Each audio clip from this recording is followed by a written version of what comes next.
If only I can get the promotion, then I'll have enough money to be happy. If only I could meet the right person, then I'll be somebody who's not such a jerk, right? That logic basically necessitates that we are always going to be less than we could be. And faithfulness invites us to say, hey, you're good. You're okay already. You're listening to Good is in the Details. I'm Gwendolyn Dolske. And I'm Rudy Salo. And this is the podcast where we learn what we didn't know in the spirit of Socrates, all with the aim of living a good life, a knowledgeable life. In this episode, before we dive into the episode, I just have a couple of pod business updates. One thing, we've got some great reviews on Apple Podcast. Thank you, listeners, for leaving those. Another thing is we've got another book for our book club on Patreon. So if you want to get extra content and support the pod, go to patreon.com. And there is an event we're sponsoring with the women's networking group, Modern Day Wife. We're sponsoring that event that's going to be in Beverly Hills, April 5th. Yours truly is going to be on one of the panels speaking about podcasting and business and all good things. If you have a business, if you're a woman entrepreneur, I highly recommend this event. It's going to be fantastic. And I will link ticket information in the show notes and a discount offer code. And Rudy, you and I are going to be at the next Outlier Podcast Festival in Irvine at the end of May. I'll also link that in the show notes. Anyone who's interested in starting a podcast, or if you have an indie pod, this is a great event to go to. And we will be talking about our journey in podcasting and giving some tips on how to succeed. Okay, business out of the way. What do you think, Rudy?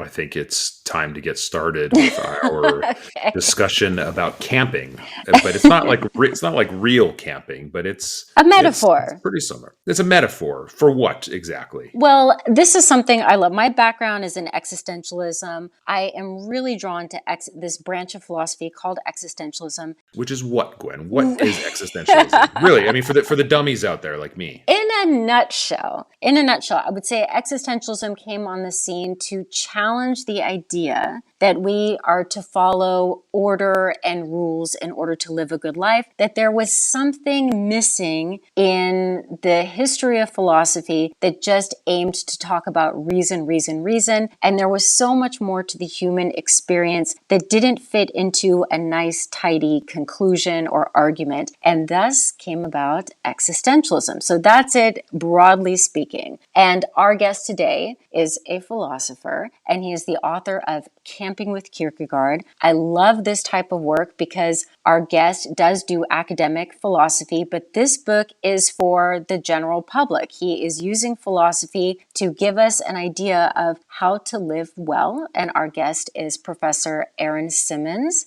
He was also a guest on our favorite indie pod, Seize the Moment podcast, so shout out to Alan and Leon. But this episode I really loved because Aaron is focusing on letting go of all of the checkbox of life. This idea that if you just follow all of the rules or thinking what you're supposed to be doing, and then you achieve them, there's still going to be something missing. Like, take some time to connect with yourself, with your relationships, with nature. Enjoy your life, enjoy the journey, and don't get hung up on all the external validation and all the social media and all that stuff that can really govern our lives, but it's not going to lead to a fulfilling life. Should I talk now about how we started off the episode with a punk rock challenge? Or do you think that's not really appropriate at this particular time? That's perfect, Rudy. No, I really enjoyed this episode, and I got to admit, I listened to several episodes that our guest was on, and he and I seemed to think of things along the same lines about achievement and goals and how to accomplish goals, how to view your goals, how to not make your life into a checklist, to try to identify what's important, and how to do it with a philosophical approach. So I enjoyed this. This was truly a conversation, and there were a few times where I challenged our guest, and he did a great job answering my challenges, and it was a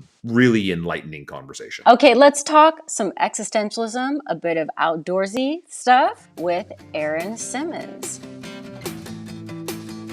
And so did a episode or a post or whatever a few weeks ago on MXPX and their punk sensibilities. Ooh, Rudy, what do you have to say about that? Yeah, it's interesting. I definitely remember MXPX from back in the days, back in the 90s, but I was never a fan of theirs. Oh, well, see, don't now know I doubt your why. judgment. I All know. your Well, questions will be suspect now. it's good. I should be doubted. I'm way more of an old school, 70s, 80s guy. I mean, I got Okay. into the punk movement in the 90s. I was in a bunch of bands during the third wave, and I got Yeah. to say, like during the third wave, I guess I wasn't a huge fan of the bands that came out of the third wave. There was several Mhm. bands that I was a fan with. I guess I'm just too old school. I'm too nostalgic, Aaron. I look to the past too much, not to the present. That's my problem. Well, talking to philosophers who think that citing 18th century thinkers is the best way to live, you were not alone. But for what it's worth, what got me thinking about MXPX again, so I grew up listening to them way, way, way back. And then I was more of a kind of extreme metal fan and never was super into punk. So I liked the hardcore scene more than the kind of pop punk stuff. But they have a new album that just came out a couple months ago, and it's really freaking good. And so that got me thinking about them, and I was kind of rediscovered their discography. And I'm sure if you're a 70s, 80s punk fan, like you also won't want to check out the post I did on cattle decapitation. That was, I thought, especially fun about thinking environmentally and changing our moral compass. Today was about Billy Joel and his new album and what it means not to speak for 30 years. So some fun stuff, Yeah, not a big fan of chopping cows' heads off, even though I am a meat eater, although I try to limit things. And I've never really been a big Billy Joel guy, but you sound I very get it. interesting, and I love your stuff, and I've been listening to it and reading it. Thanks, man. And I think you and I actually see eye to eye on a lot of things. Well, I appreciate it. I was a session drummer for what it's worth for 20 years maybe, Oh my gosh. got out of that basically when I was finishing grad school and starting the career in philosophy, and have now returned to it quite a bit, living vicariously through my son, who's 14 and a really fantastic drummer. And so he's like, oh, well, yes, I definitely need to go buy that amazing new maple snare because Atticus can use it, when in fact it's just the one I always wanted. So there's a lot of that going on now. That's really awesome. Sorry, Gwendolyn, we've sidestepped. I apologize. Hey, that is okay. So, Rudy, Aaron is also friends with Drew Dalton. We did a sidestep talking about music and punk rock in between talking about evil. That's true. We're philosophers. We're all about the sidestep. I mean, that's with how we get any of it. We don't get to the point. What's the fun in that? There has to be like all sorts of sidetracks all and about examples, faithfulness, not analogies. success. That's right. See, look at this, internalizing all the messages. When you're discussing faithfulness, I just want to give our audience an idea of what is Kierkegaard's notion of faithfulness, because people will hear the word faith and they'll have different ideas. So what is it in the sense that you are using it? In the new book, Camping with Kierkegaard, I talk about faithfulness as a way of life. I should make very clear that this book is not meant to be an introduction to the Danish philosopher Kierkegaard, nor is it even really meant to be an introduction to philosophy. It's more using philosophy as a kind of archive upon which we can draw for thinking well in order to live better. For Kierkegaard, 19th century Danish philosopher who is often referred to as the father of existentialism, he understood faith as a highest passion for one's lived experience. So faith for Kierkegaard was cashed out determinately in a religious direction. He was himself a Christian in a Lutheran vein, but he also understood, as this kind of existential thinker, that faith was a precise kind of risking oneself. And in that sense, that's what I try to pick up on, right? So I, in this book, am not trying to cash out faith or faithfulness as a religious idea, but instead simply understanding it as risk with a particular direction. And so given that we are all defined by vulnerability, we're going to die, and defined by relationality, we don't exist on our own. We've got to figure out how to make the most of time, given that we don't have an unlimited amount of it. And for me, that's where the hard work of living faithfully comes in. So what risks are worth taking with our lives, our actions, our beliefs, our behaviors in what direction are we hoping to throw our existence? Who are we hoping to become? And so when I talk about faithfulness, it's that idea. It's trying to invite people to think about who are you becoming and are you okay with yourself? And if not, let's change things up. Let's try to be more intentional about who we're becoming so that the risk we take every single day, given that we don't have an infinite amount of time to correct things, probably should be something with a directedness that is worthy, I say, of our finitude, of our frailty. And so I draw on Kierkegaard, but it's not meant to be a kind of explanation of his view. I've written those books. They're unreadable academic tomes. But this one is instead trying to kind of appropriate these existential insights to try to get us away from this cultural norm where only achievement matters. All that makes a difference is, how much money, how many successes, how many goals have you set and pulled off. And I'm trying to invite people to rethink that by leaning into this Kierkegaardian existential notion of risk with direction. Mm-hmm. It's really perfect. I love the way in which, like you said, like it's not an academic text. It's really using these philosophical ideas for everybody to essentially reconnect with the things that make us human. Like even the notion of camping or being outdoors or the way in which we interact with our friends, our family, or the way in which we view ourselves, that seems to be, I think we're at a loss for that right now because so much of our time is consumed with concern with what's happening everywhere else or what other people are doing or what other people are thinking. And then there is this loss of, wait a minute, how do I enjoy my life? What do I want out of my life? How am I defining it? And something that really hit me was I like to use Aristotle's notion of you are what you do, you are your habits. But it's kind of rephrased in your work, we are who we are becoming. Could you maybe unpack what does that mean? We are who we are becoming. Yeah, so this is drawn again from a variety of different sources. I care less that people can cite their sources in this case, and more that they are thinking deeply about how they're living. And so hopefully by giving them some vocabulary and some tools to kind of fill out their toolbox, it maybe allows them to make better sense of what they're already doing and why they do it. Aristotle, you're right, says that our identity is formed by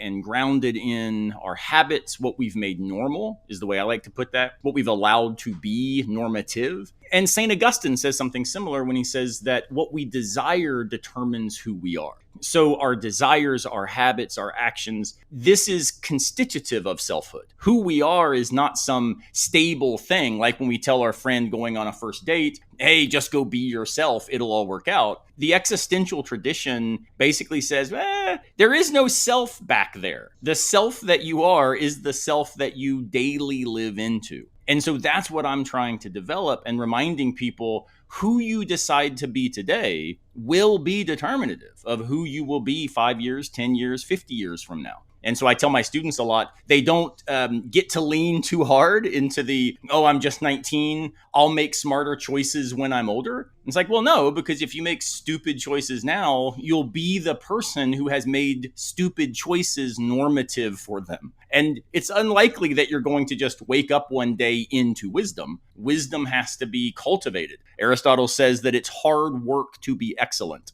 And that's where, for me, the idea of faithfulness as a way of life, not just a one-time thing. This is drawn from Kierkegaard, where he says that the Greeks knew what it meant to understand faith as a task for a lifetime, because it's a lived thing. You embody this, you put it into practice. Ultimately, we can choose otherwise is, I think, a pretty good mantra for making sense of where we are. Are you miserable? You can do differently. Doesn't mean that you can change your job or radically overhaul your career immediately. Doesn't mean that you can immediately change all your relationships. But it does mean that maybe you can stay in your car for 30 seconds longer to let that awesome song finish before getting out and going into the office. Or maybe you can, in fact, change the playlist. Life is too short to listen to pop music. We can do little tiny things that do create and cultivate real habits that make joy possible amidst a world where despair is so tempting. I think something else that you wrote in here that really struck me. Well, actually, I like a lot in your book. There are a lot of gems in here. I appreciate it. Quote, we struggle with self-confidence precisely because we have allowed arrogance to become culturally normative. So I love the way you kind of flip the script on there, this idea of fake it till you make it or whatnot, or this way in which you're supposed to be an expert or just do a quick Google search, like don't ever let anybody know of any of your vulnerabilities, anything like that. And that's actually what takes away from self-confidence is the idea to pretend that you do know everything. This is probably why I like Socrates so much. In fact, I'm seeing a lot of Socrates here. I know you're focusing on Kierkegaard, but even this idea of being a self requires a deep connection with others. And I love that as well, because that feels like it's flipping the script. It's not retreating from society. It is actually engaging the relationships when you figure out who you are. And that's one of the things I like about Socrates is this idea of understanding the meaning of the oracle and wisdom did not require a retreat, but it required an engagement with others for him to discover the truth of what the oracle meant. And then to come to a conclusion that it was a calling for him to engage in dialogue with others. Yeah. Can you tell me a little bit more about this self-confidence precisely because we have allowed arrogance to become culturally normative? Yeah. What do you mean by that? I love it, but I want to know. Well, I appreciate that. So it is Socrates I'm thinking of when I say somewhere else in the book that true self-confidence is ultimately grounded in genuine humility. And this is a Socratic idea that if we're going to actually be confident about where we stand, we have to have been honest with ourselves about the fact that there were other options for where I could stand. And that's a humbling experience that I am here on purpose. Again, that's the direction I've chosen, worthy of my finitude, worthy of my risk. But it's not the only option. Hence the risk. I mean, Jacques Derrida says at one point that there is no decision except in the face of the undecidable, which is an unbelievably technical and unhelpful way of saying something really awesome, which is no one has to think about whether to go get ice cream or go have a liver transplant, right? Like, no, the ice cream is what we take. There is no Sophie's choice in that. Mm-hmm. The question becomes,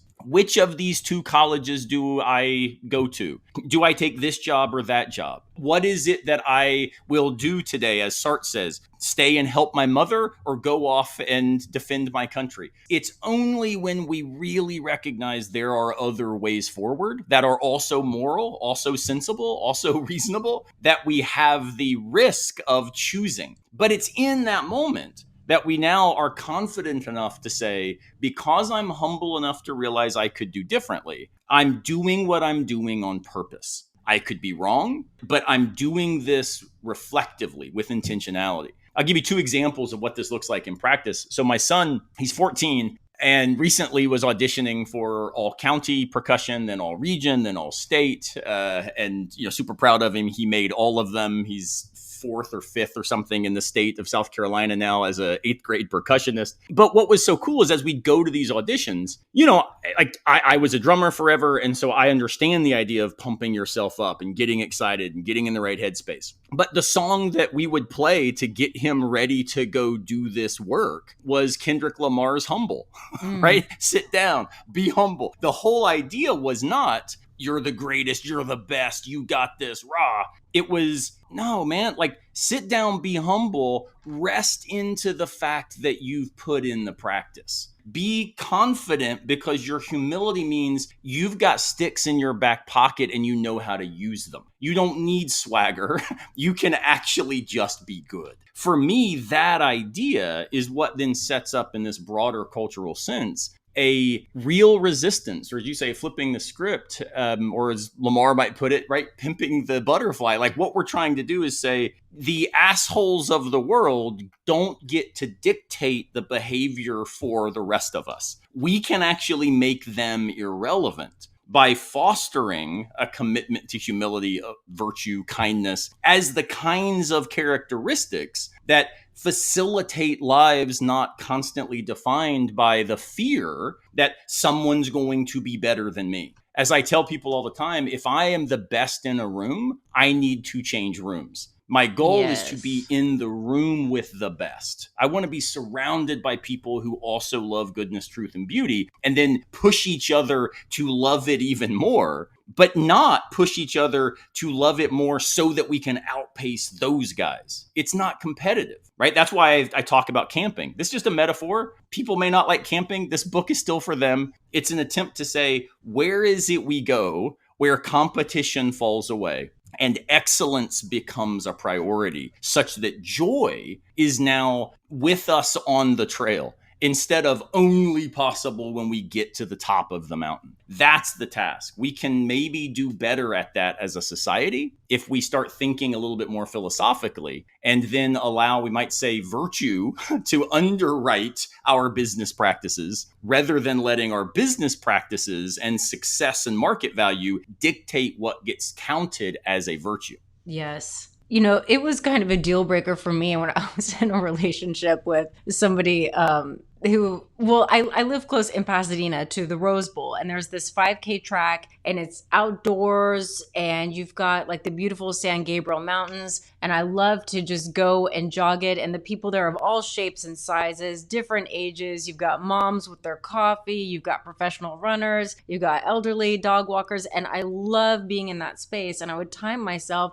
and I was frustrated because I wanted to shave off a bit of time on my 5K, and the person I was with was like, why? And I said, Yep. There was no, I didn't have an answer for it other than I loved being in this space and I wanted to excel and I wanted to challenge myself. Mm-hmm. But was it going to make me more money? Was it going to make me the fastest woman out there? No, it was for myself. And it was such a deal breaker because the person could not understand. Well, that was my red flag, I guess. That was one of the red flags. Yep. But we've lost that sense of just personal achievement for its own sake. This episode is sponsored by Factor. What could Factor actually be? Well, let me tell you, Factor is a great way to eat healthy and take charge of your health and what you put into your body. Basically, eating better is easy with Factor's delicious, ready-to-eat meals. Every fresh, never frozen meal, so don't put these into the freezer. These are chef-crafted, dietitian-approved, and ready to go in just 2 minutes. You'll have over 35 different options to choose from every week, including Calorie Smart, Protein Plus, and Keto. I did the Keto. I could go on and on about all the delicious meals that I had. All 6 of the ones that I ate were filling and left me energized and ready to work out and go throughout my day. Also, there are more than 60 add-ons that help you stay fueled up and feeling good all day long. Honestly, what are you waiting for? Get started today and get after your goals. There are 2-minute meals, fuel up fast with Factor's restaurant quality meals that are ready to heat and eat wherever you are. Pancakes, smoothies, and more. Discover a wide variety of easy options for the entire day, like breakfast, midday bites, and more.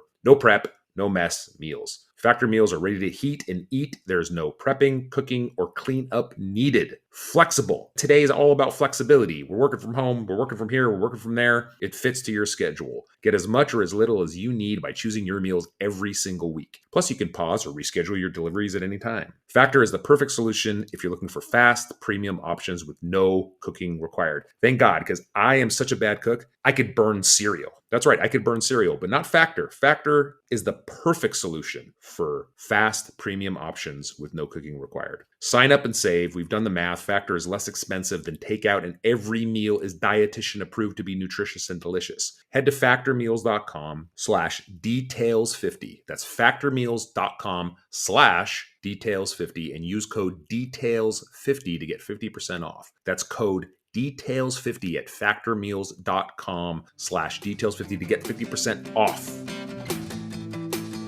That's right. It's constant instrumentalism grounded in what I call a success logic, where only if it's able to yield the applause from what Kierkegaard calls the crowd, or Nietzsche calls the herd, only if they are excited about what I've done is what I've done worth doing. And I think that that is a recipe not only for personal misery, because notice, right, if success is the goal, the problem is you might actually achieve it, in which case then what do you do the next day, right? How do you live after that? Because everything was driven toward achieving it. So you might actually be then defined by success, but you're also wrecked by failure. You know, when I was, 18, I had 3 goals. I wanted the truck from Back to the Future because it's unreally cool. Like, my gosh, it's the best thing ever. That big Toyota black truck with the lights on top. And I wanted a wolf because, I mean, come on, driving that truck with a wolf sitting in the passenger seat,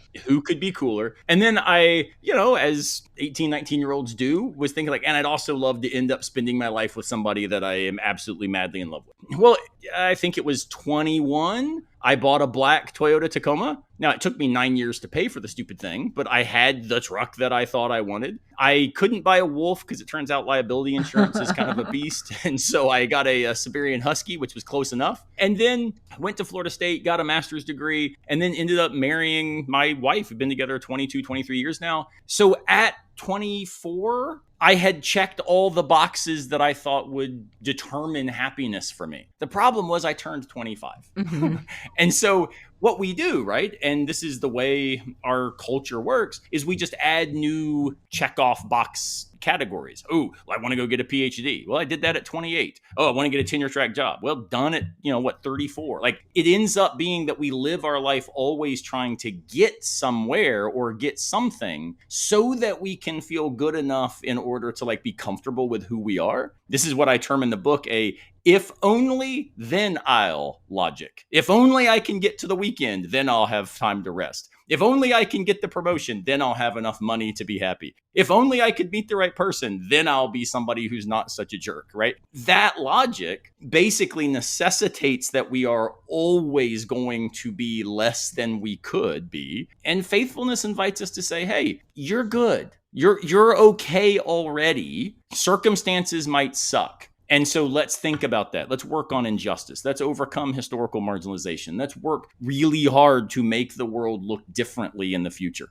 But how can we do that if we have forgotten our own agency? If we've not lived into the very freedom that defines us as relational beings? And that's what I'm trying to invite people into by saying, hey, go to the mountains with me. But it might mean just go for a 5K in Pasadena, right?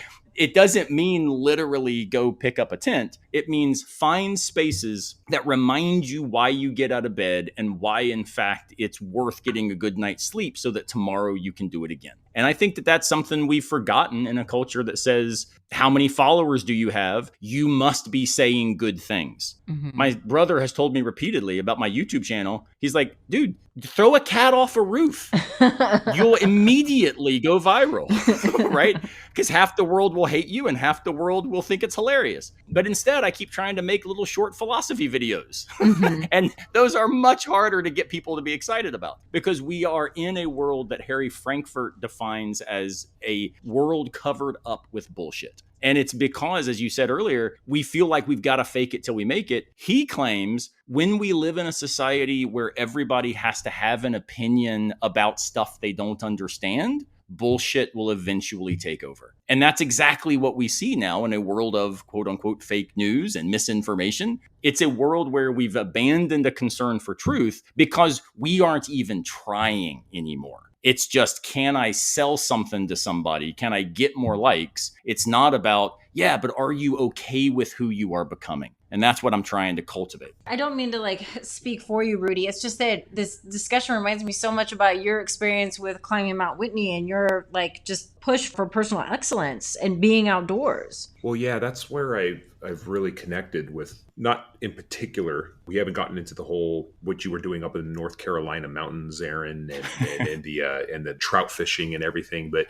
I was starting to connect with what I had read and what I had heard you speak about. There is something about being out in nature and being, I hate to admit it, alone, that I connected to what you were talking about. I feel that when I am out there in nature, that's the best, and I'm at peace. Right. My mind is at peace most of the time. My mind is never perfectly at peace, but I do feel that that's when I'm at my optimal creative mode or zone. Even though I'm walking from point A to point B and I'm trying to be safe and I am trying to somewhat meet a certain time, my mind is at ease. And that's when the stories, or that's when I do figure out some personal answers to questions or do try to determine things. And I don't know, maybe that's just because we are, at the end of the day, animals. Humans are animals. We are of nature, and living in houses and driving in cars and having technology are things that are human made. And we really can't connect with ourselves when we're in these environments, but we can in nature. I don't know. I'm talking like granola crazy right now. I'm just trying to say that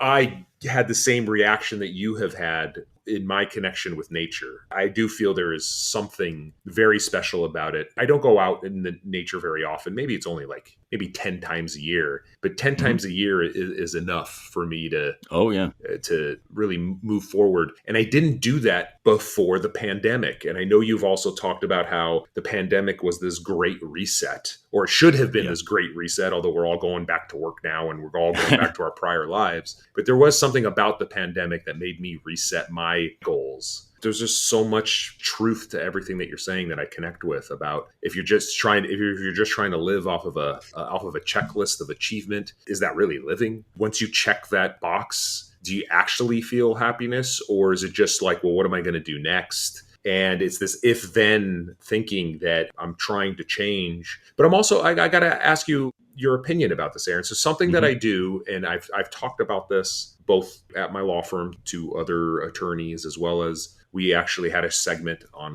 one of our recent episodes about when Gwen and I gave a talk at a podcast conference about how every single year towards the last 2 weeks of the year, I whip out my goal list for the year. And I see what I achieved and what I didn't achieve. And that helps me set forth my goals for 2024 or 2025 or 2026. So how do we balance having goals with living in the moment? Like, how do you, what's the advice that you give about, well, no, I'm not saying to throw everything to the wind and just live day by day, but just have some balance. And I think that's the best advice we could give to people about how to live life better. Yeah, no, I appreciate the question. And so feel free, Rudy, buy a Subaru and come hang out with me in Asheville.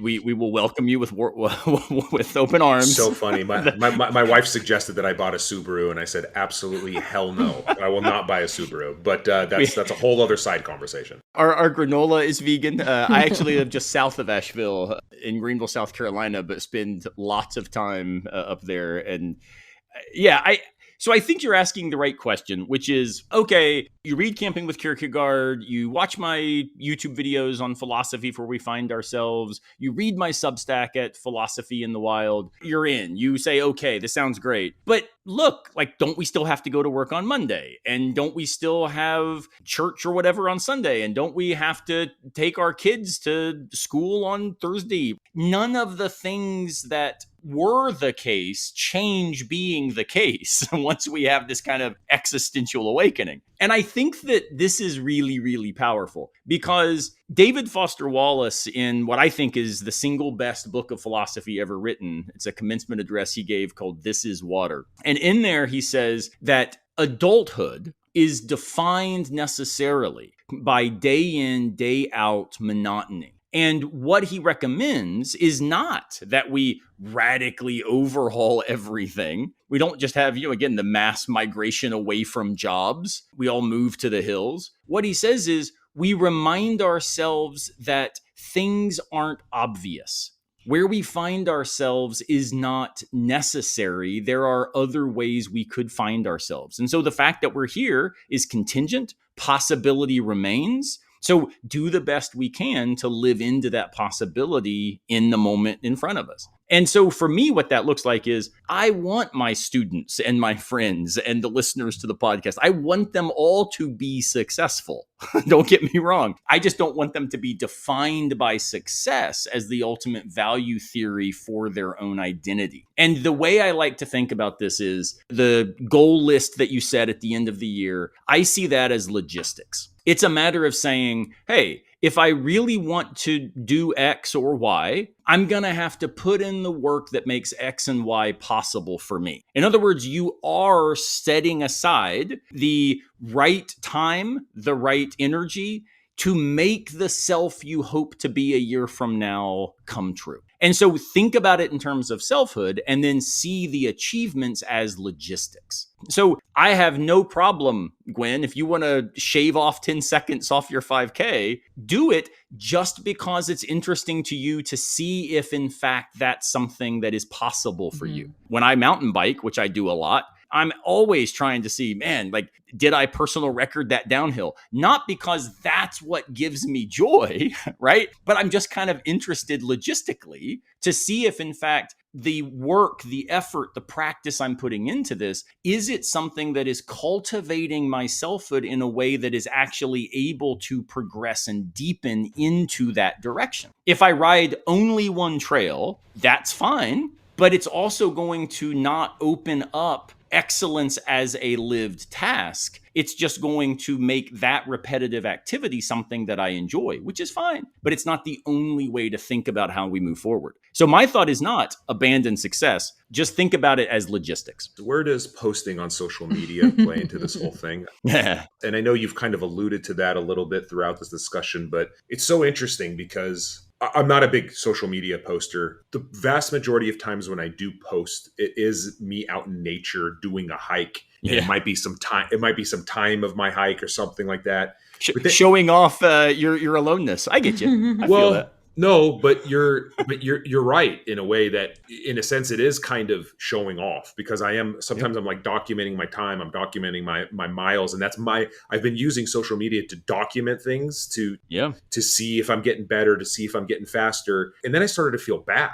I was like, wait a minute, like people might be interpreting this that you're bragging, or people might be interpreting this that you're like shaming them because you're out here doing this and or anything. That's a really negative mentality. I'm trying to think about, how do we incorporate social media positively so it doesn't come off that we're like bragging. One of the things that I find extremely annoying, and no offense to anybody that's out there, no offense to any listener, but people like posting like stuff at the gym and everything that they're doing at the gym, or this exercise or that exercise.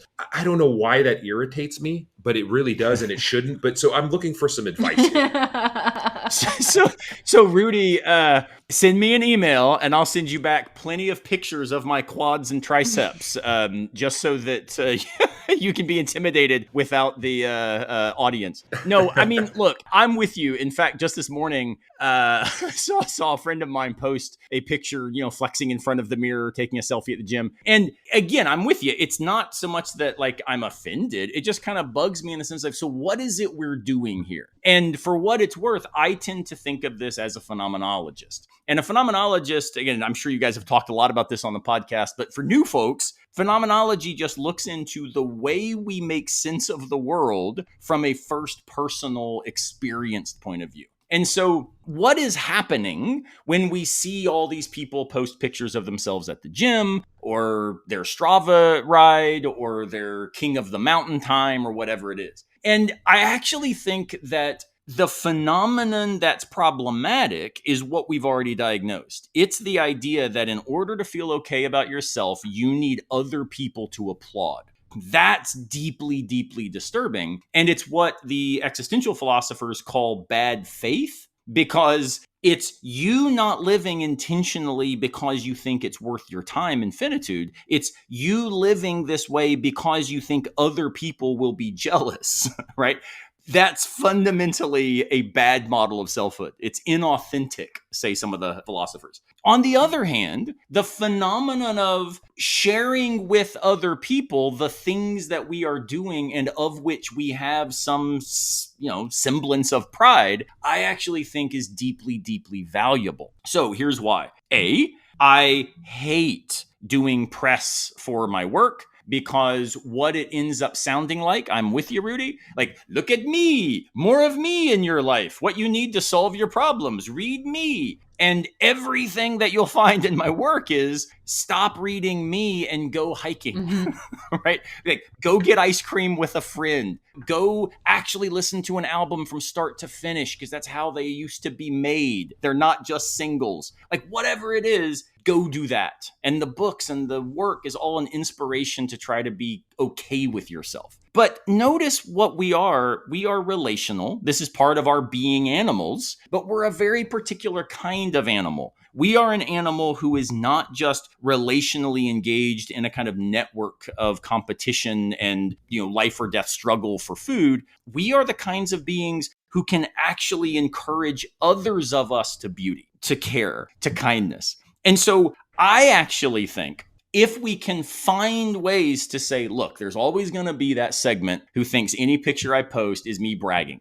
And I get it. I am a white, heterosexual, full professor of philosophy who is able, I'm physically abled enough to spend a lot of time climbing very steep trails and then riding very ridiculous mountain bikes down them again. I get that that is nested in a history of privilege and social injustice that I want to correct. But when I post those pictures, what I'm actually trying to do is not say, hey, don't you wish you could be like me? What I'm trying to do is say, hey, look, as a philosopher, let me encourage you to think that maybe the sky was pretty amazing tonight, or this leaf is worth your time. So when you post those pictures, Rudy, maybe think about it as an invitation to invite others. Like it's inviting yourself to invite others to rethink what matters. It's not bragging, right? You're not bragging. It's saying, hey, it matters that we be excited about what excites each other. And I think that's awesome. Thank you for that, because I do try to say, hey, here are the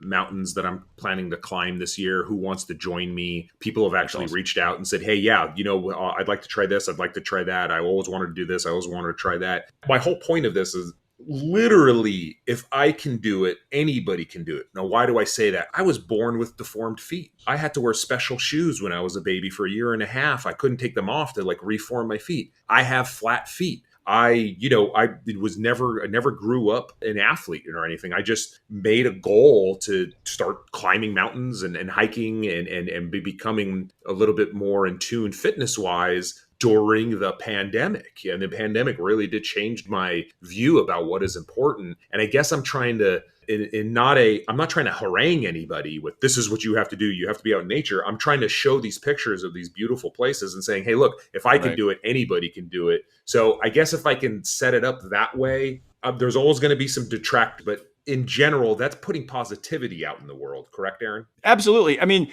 I don't know if you've seen I think it's on Netflix or YouTube or something, or maybe Amazon. I don't know. So many streaming things. But the documentary of Stephen Wampler, it's unreal. So this guy has cerebral palsy and he climbed El Cap, right? Like, I cannot imagine that. He had to do something like 6,000 pull-ups to lift his body all the way up the face of El Capitan. And he did it with friends who helped him make it possible. And I love that this story exists, A, because the dude's a badass, but B, because what it shows is none of us can do this on our own. We are relationally dependent in all the right ways. We all exist and can feed ourselves because somebody used their existence to feed us for the first couple years of our life. That fact is something that then makes me really, really excited about the emails I get from people who, I got an email the other day from somebody out in California, actually, guy I didn't know. And he said, hey man, I'm 45 years old, just read your book. I wanted to let you know that I was recently divorced, been going through a lot of depression,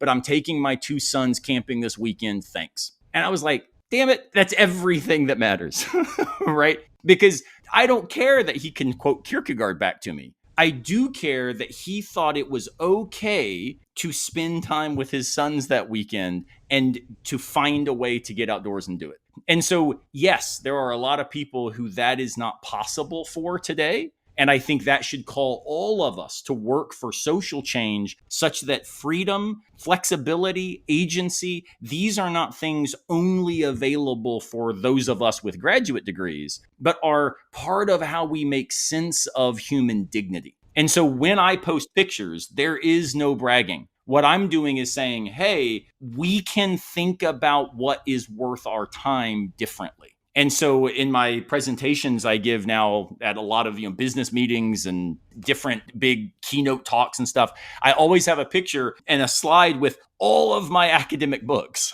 And the next slide is a picture of me and my son by a campfire. And the idea is to say, look, it's not that we have to pick one or the other. But it is the case that we can start allowing ourselves to realize more is not always better when it comes to trophies, but more might always be better when it comes to investing in the lives of those people who look to us as examples for how to live, whether that be colleagues, friends, kids, or otherwise.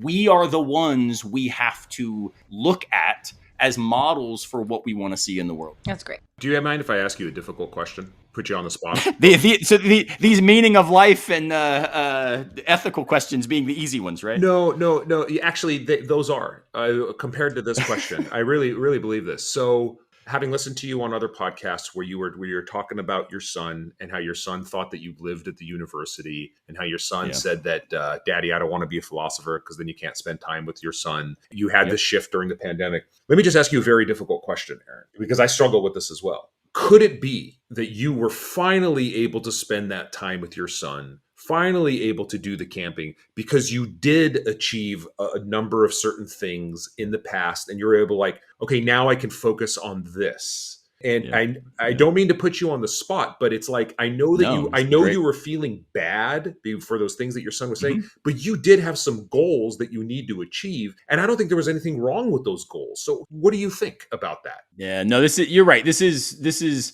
a harder question in the sense that we don't get to hide behind philosophical nuance. It lays us bare, denuded with ourselves and our choices, right? So yeah, what you're referring to, and for other listeners, is in the book I talk about this. My son, when he was young, would say things like, Daddy, you live at Furman, or he, this one time that lives in infamy in my own memory, told me he didn't want to be a philosopher because they just don't spend enough time with their kids. And he was probably 7 at the time. You'd think I'd have changed stuff, but I didn't. And I think you're right. The reason I didn't change it wasn't just because, though, I had goals that I wanted to achieve, and that's okay.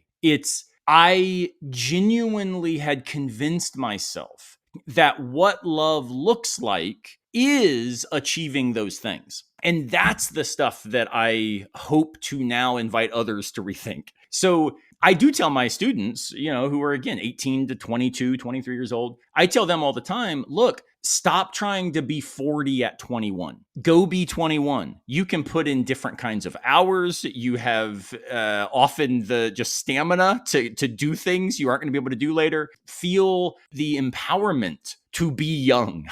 There's a great Edwin McCain song says, go be young. And I think that's exactly right. But I say that not in the kind of, bullshitty Dave Ramsey model of, live like no one else so that you can live like no one else. Definitely not a sponsor. What I'm trying to suggest is there are different times in our life where living faithfully will look different in practical outcomes. So when I was 20, living faithfully was not spending time with my son. I didn't have one. It was being invested in making the most of college, trying to, open the doors to get to grad school, being invested in thinking well about classes and the appropriate balance with my social life. Now, did I do that well? I don't know. I definitely wasn't thinking it through intentionally the way I try to do now. And so it was that I got distracted by what I call the inertia of the everyday. I had gotten so used to spending 80, 90 hours a week at the office that I just decided, well, shoot, this would be easier if I take a cot and leave it at my office and sleep there sometimes. Like I could look how much more productive I could be. And it wasn't, oh, sorry, Vanessa, my wife, like I'm putting my work over you. What I did was actually convince myself this is what it looks like to love you. And that's where I think I was lying to myself, right? So do I regret the things I achieved? No, I think I wrote some good stuff. I think I was a decent enough professor. I think I probably was good at the things I set out to be good at. Do I regret telling myself why that stuff mattered? Yes, it mattered because excellence matters. It's logistics. And you know what? If I want to have a career as a professor, I'm going to have to front load a lot of time to make that possible. But that front loading time has led to so many of my friends in their 40s still with pretty mediocre academic positions, not at their fault, but because the field is not a space that cares about us. It abuses those who put in that kind of work, and it takes advantage of it. And so they now find themselves with kids, with families, continuing to say, if only I work hard enough, then I'll get that final job, instead of saying, you know what, it just may not happen. Am I okay with who I am today? And it's kind of like the Jay-Z song where he says, baby, I'm good. Like, I want people to reflect and ask themselves, if you didn't make it to that job, you didn't make it to that promotion, you didn't make it to that if in my case, pandemic that allowed for a resetting of the inertia. Are you okay with what you have done and who you have been? And that's where I look back and say, I'm not. Even though what I did, I think was worth doing, I'm not okay with who it made me. I think that's fair. I think it's interesting, with goal setting and achievement, some people taking different approaches. Some people believe that if you allow doubt to come into your mind about you achieving a goal, the fact that you even ask the question, well, am I okay if I don't achieve that? Automatically, you're not going to achieve it. Yeah. That's what assholes tell themselves to not have to pay attention to their assholery. You're right. And that's where the balance really, really, really comes in about how to achieve goals. But like, I want to say, not ethically, not like, it's like, there's like a word, and this is, I do feel that this is a huge area of exploration that needs to occur. And we touch upon it a bit during Good as in the Details. It's like how to achieve things, but do it in a way where, you're not an asshole, or you're doing it in a way where the journey is going to make you the person that you're supposed to be if you don't achieve that goal. But I will say, Aaron, I do think that there's some people out there that if they let any doubt get into their minds, they're not going to be able to achieve anything. I do think that there is something to be said for people who have this laser focus on something. And because they have that, they are able to achieve. I mean, I don't think all of them are assholes. I just don't. Well, I think the logic is really dangerous. So I am not in this book telling people what they should prioritize. I am simply trying to invite them to rethink the value theory by which they prioritize it. That means to me that if you are willing to say, you know what, all that matters in my life, like think about a professional athlete, right? All that matters is getting to the Olympics. That's going to come at the cost usually of one's childhood. That doesn't make you an asshole. It might make your parents assholes, but that's a separate question. It's instead, are you cognizant, invested, and aware that the choices you are making are choices that you are making? That's my point. You are not an asshole if you're saying, you know what, I've decided to forego family, to forego these relationships because I'm really trying to find the cure for cancer. And I'm going to spend 120 hours a week doing this. And it may come at really high cost, but this is in fact something that matters. Where I would then respond is, awesome. I hope they pull it off, but it won't matter because they did it. It will in fact matter because this is something that will facilitate lives of meaning for all kinds of people. So that they then would do this and think, now I have arrived. That's where I'm trying to say you won't, because you'll do it. And then you've got a Wednesday next week to still figure out what to do. Yeah. Right? Yeah. I see it doesn't matter how you achieve, you'll still have to be you. Yeah. And so my point is, I don't care if someone says, hey, I'm all about money. My response is, cool. That's not the choice that I want to make, but go be about money. Are you being responsible with it? Are you thinking these questions through? I've got a former student who became very, very, very, very wealthy and reached out to me at one point. And he said, hey, how much would it cost me to buy you the rest of your life? Which is a great question to have to face, right? And he said, no, he's like, you said that you would want to write and read and fish. How much would it cost to give you the rest of that? I'll put you on as a consultant and we'll just make that happen. And I admit, like, it was tempting. And I turned him down because I said to him, if I accepted, which I think is amazing that you would offer, but if I accepted it, I would never be the voice you need me to be in your life. And he laughed and he said, yeah. He said, you know, it's true. He said, you've never been impressed with what I've accomplished, though you've been excited with me as I've done it. And that's, I think, maybe the way we should live with each other, right? I'm going to fist bump my friend who can make that gnarly jump on the bike and I can't do it. I'm so stoked for him or her to pull that off. But I'm not now, ooh, they are amazing people. It's like, no, they did it a cool bike trick. Awesome, right? Doesn't make them better. The thing that makes us better is actually interestingly grounded in what all the data tells us about quality of life and happiness ratios from the social scientists. It's not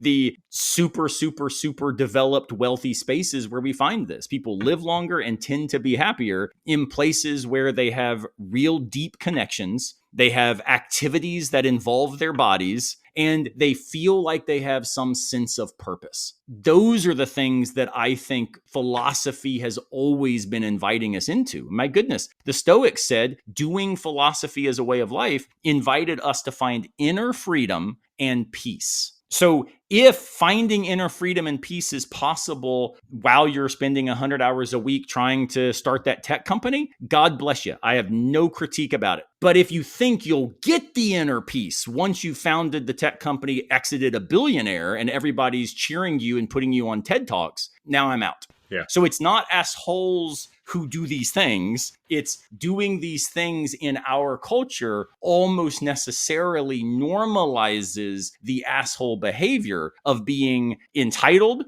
and immune from critique. Yeah. Because you think your achievement has made your voice now matter more. And that's the thing I think the philosophers always say, like Kendrick Lamar, sit down, be humble. No, I like that. That's a great way of reframing that, Aaron, and actually really put it into perspective for me, a different way of thinking about it. And I think you're absolutely correct.